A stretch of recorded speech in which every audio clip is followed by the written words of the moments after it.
بسم اللہ الرحمن الرحیم۔ عزیز طلباء السلام علیکم۔ پیارے بچوں، آج کے دن کا ہمارا ٹاپک مرزا اسد اللہ خان غالب کا تعارف ہے۔ نصاب میں شامل تیسری غزل کے یہ شاعر ہیں۔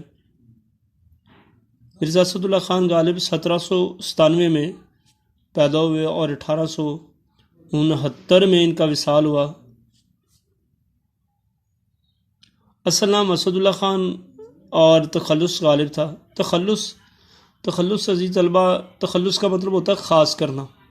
اکثر شاعر اپنے اصل ناموں کے ساتھ کسی اضافی نام کو خاص کر لیتے ہیں، جیسے یہاں پر مرزا اسد اللہ خان غالب ان کا تخلص ہے، اور تخلص کے اوپر ہمیشہ یہ سائن ہوتا ہے، آپ لوگ دیکھ رہے ہیں۔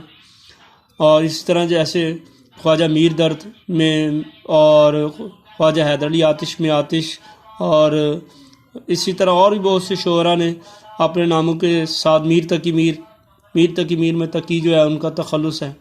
اس طرح اور بھی بہت سے شاعروں نے اپنے ناموں کے ساتھ تخلص کو استعمال کیا، جیسے خواجہ ابراہیم ذوق کے بارے میں ہم لوگ پیچھے پڑھ چکے ہیں، ذوق ان کا تخلص تھا۔ تو آپ آگرہ میں پیدا ہوئے اور والد کا نام عبداللہ بیگ تھا۔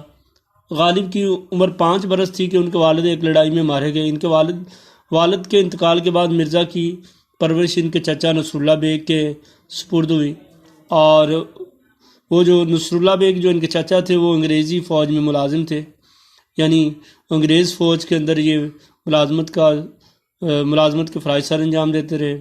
وہ بھی جلد ہی انتقال کر گئے تو یہ اپنی والدہ کے ساتھ دلی آ گئے۔ بچپن میں انہوں نے شیخ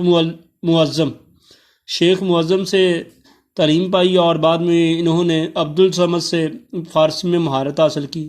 مہارت کسی فن کا ماہر ہو جانا، مہارت کے معنی ہوتے ہیں کسی فن کا ماہر ہونا۔ دلی میں 13 برس کی عمر میں ان کی شادی نواب الہی بخش معروف کی بیٹی سے ہوئی، نواب الہی بخش معروف۔ اور مرزا غالب کو پینشن ملتی تھی۔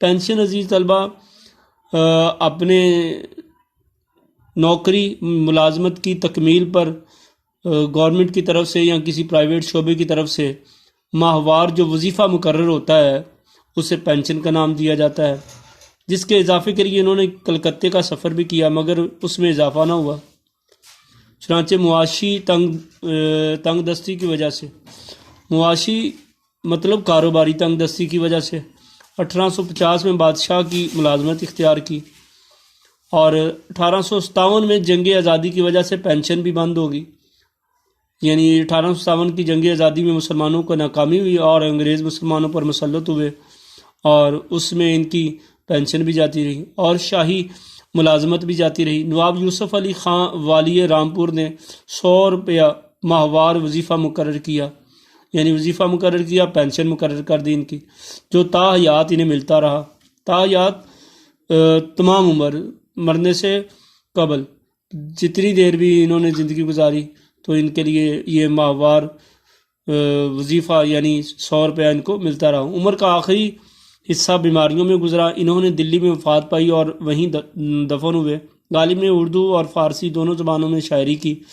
اردو شاعری میں ان کا مقام بہت بلند ہے، جس سے سب نے تسلیم کیا۔ وہ بہت زیادہ وسعت نظر رکھتے تھے۔ وسعت نظر یعنی وسیع نظر کے مالک تھے۔ وسیع نظر کے مالک سے مراد آپ یہ بھی لے سکتے ہیں کہ وہ اپنی شاعری کے اندر اس قدر الفاظ کا چناؤ کرتے تھے جس سے ان کی عقل، سمجھ، بوجھ اور ان کی دانشوری کا پتہ چلتا تھا۔ اور غالب ہر دور کے اہم شاعر ہیں۔ ان کی فنی عظمت کو ہر ایک نے سراہا ہے۔ فنی عظمت یعنی ان کے فن کی بلندی کو ہر ایک نے سراہا، تعریف کی ہے، تسلیم کیا ہے۔ اور ان کی ہمہ گیر شخصیت کی طرح ان کی شاعری میں بھی بڑا تنوع اور بو کلمونی پائی جاتی ہے۔ تنوع کا مطلب یعنی تنوع نوع سے ہے، نوع کا مطلب قسم ہوتا ہے، یعنی بڑی گہرائی پائی جاتی ہے، بڑی قسم کی اس کے اندر جو ہے وہ مہارت اور ایک قسم کا فن، ایسا فن جو کسی ایک عظیم شاعر کے اندر ہی ہو سکتا ہے۔ تو یعنی تنوع کا مطلب طرح طرح کی قسم کے شاعری کا رنگ، اور بو کلمونی رنگا رنگی یعنی ان کی شاعری کے اندر جو ہے وہ طرح طرح کے انداز پائے جاتے ہیں، اور ان کے ہاں موضوعات کا ایک لامتناہی سلسلہ نظر آتا ہے۔ لامتناہی ایسا سلسلہ جو نہ ختم ہونے کا نام نہ لے۔ ان کی اردو غزل مضامین کی رنگا رنگی، وسعت نظر، تخیل کی بلندی، تخیل خیالات کو کہتے ہیں، پہلو داری، معنی آفرینی اور نادر تشبیہات اور استعارات۔ تشبیہات تشبیہ کی جمع ہے، استعارات استعارہ کی جمع ہے۔ یہ تشبیہات ایک اردو ادب میں مروزی ہم لوگوں نے یہ پڑھ چکے ہیں کہ ایک چیز کو دوسری چیز کی مثل قرار دینا تشبیہ کہلاتا ہے، ایک تفصیلی بحث ہے۔ تشبیہ کے پھر ارکان ہوتے ہیں 5، اور استعارہ ہے، استعارہ بھی ایک گرامر کی ایک قسم ہے یہ، اور اس میں تشبیہ اور استعارہ میں ایک چیز کو دوسری چیز کی مثل قرار دیا جاتا ہے۔ استعارہ کے اندر ایک چیز کو دوسری چیز کی مثل کی بجائے وہ چیز بعینہ ہی قرار دے دیا جاتا ہے۔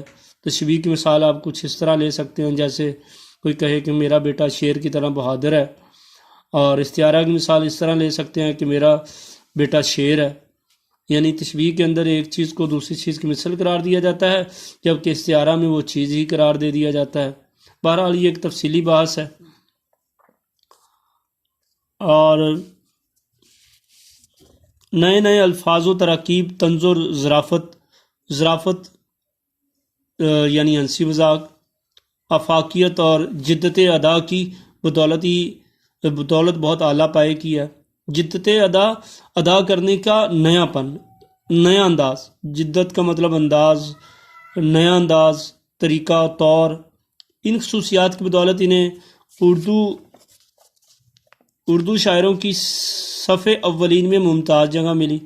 غالب کی اہم تصانیف میں دیوان غالب اردو اور دیوان فارسی، گل رانا اور مہر نیمروز، دستمبو اور کاتب برہان، لطائف غیبی، قادر نامہ، عود ہندی اور اردو معلیٰ شامل ہے۔ تو عزیز طلبہ، یہ تھا مرزا اسد اللہ خان غالب کا تعارف۔ نیکسٹ لیکچر کے ساتھ انشاءاللہ کل ملتے ہیں۔ السلام علیکم۔